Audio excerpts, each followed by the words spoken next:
Hello, it's Magsie Moye, and this week I bring you the Leicester music scene, Part 1, The Charlotte. For many, the Charlotte needs no introduction at all. For 20 years, it's been the leading cause of tinnitus in the county's youth. Simply said, it brought the likes of Radiohead, Oasis and Coldplay to a part of Leicester which, on a hot day, rained yellow condensation and smelt like a biker's armpit. No offence to bikers. If your feet ever cross the sticky threshold of 8 Oxford Street, you too will have your own eulogy, and I know I certainly have.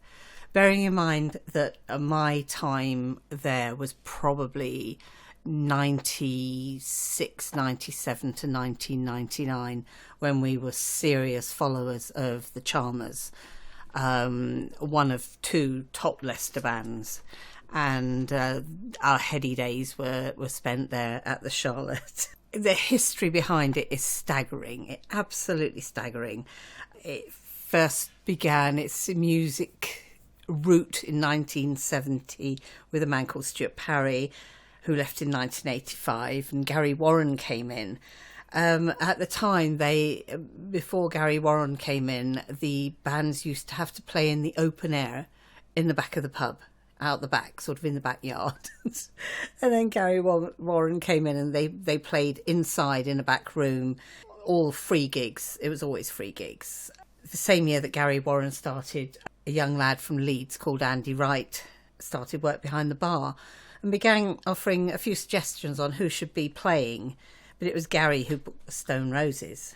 And apparently they played to nearly nobody, and the amount of people who said, oh yeah, I was there, they weren't. Probably, 2 people and someone behind the bar. And apparently they weren't very good anyway at that time. But in February 1989, Andy took over the tenancy and bought the pub its own PA.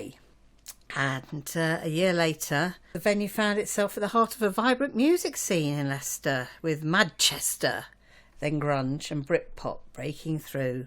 And Leicester's music-buying public now had a regular place of worship. But it wasn't the county faithful. It was people who poured in through the doors from across the Midlands, because it literally was that famous.